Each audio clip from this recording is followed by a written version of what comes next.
اعوذ باللہ من الشیطان الرجیم پناہ مانگتا ہوں میں اللہ کی شیطان مردود سے۔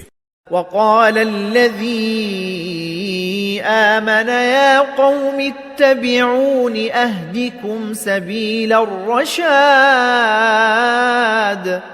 اور جو شخص ایمان لے آیا تھا اس نے کہا، اے میری قوم میری بات مانو، میں تمہیں ہدایت کے راستے پر لے جاؤں گا۔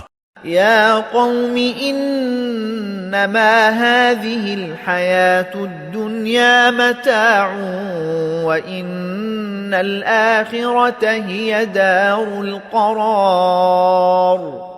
اے میری قوم یہ دنیاوی زندگی تو بس تھوڑا سا مزہ ہے، اور یقین جانو کہ آخرت ہی رہنے بسنے کا اصل گھر ہے۔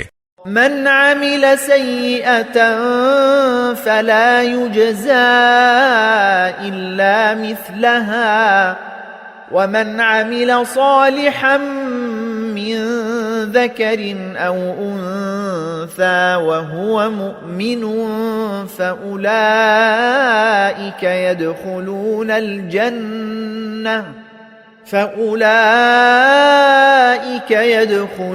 الجنة يرزقون فيها بغير حساب۔ اور جس شخص نے کوئی برائی کی ہوگی اسے اسی کے برابر بدلہ دیا جائے گا، اور جس نے نیک کام کیا ہوگا چاہے وہ مرد ہو یا عورت جبکہ وہ مومن ہو تو ایسے لوگ جنت میں داخل ہوں گے، وہاں انہیں بے حساب رزق دیا جائے گا۔ وَيَا قَوْمِ مَا لِي أَدْعُوكُمْ إِلَى النَّجَاةِ وَتَدْعُونَنِي إِلَى النَّارِ۔ اور اے میری قوم یہ کیا بات ہے کہ میں تمہیں نجات کی طرف دعوت دے رہا ہوں اور تم مجھے آگ کی طرف بلا رہے ہو۔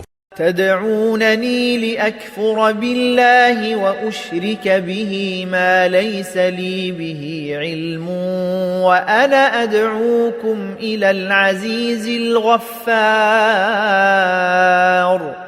تم مجھے یہ دعوت دے رہے ہو کہ اللہ کا انکار کروں اور اس کے ساتھ ایسی چیزوں کو شریک مانوں جن کے بارے میں مجھے کوئی علم نہیں ہے، اور میں تمہیں اس ذات کی طرف بلا رہا ہوں جو بڑی صاحب اقتدار بہت بخشنے والی ہے۔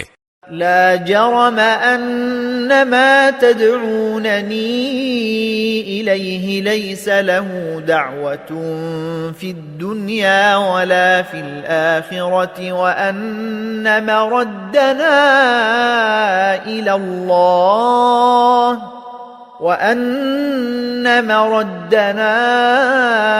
الى الله وأن المسرفين هم أصحاب النار۔ سچ تو یہ ہے کہ جن چیزوں کی طرف تم مجھے بلا رہے ہو وہ کسی دعوت کے اہل نہیں ہیں، نہ دنیا میں نہ آخرت میں، اور حقیقت یہ ہے کہ ہم سب کو اللہ کی طرف پلٹ کر جانا ہے، اور یہ کہ جو لوگ حد سے گزرنے والے ہیں وہ آگ کے باسی ہیں۔ فَسَتَذْكُرُونَ مَا أَقُولُ لَكُمْ وَأُفَوِّضُ أَمْرِي إِلَى اللَّهِ إِنَّ اللَّهَ بَصِيرٌ بِالْعِبَادِ۔ غرض تم عنقریب میری یہ باتیں یاد کرو گے جو میں تم سے کہہ رہا ہوں، اور میں اپنا معاملہ اللہ کے سپرد کرتا ہوں، یقیناً اللہ سارے بندوں کو خوب دیکھنے والا ہے۔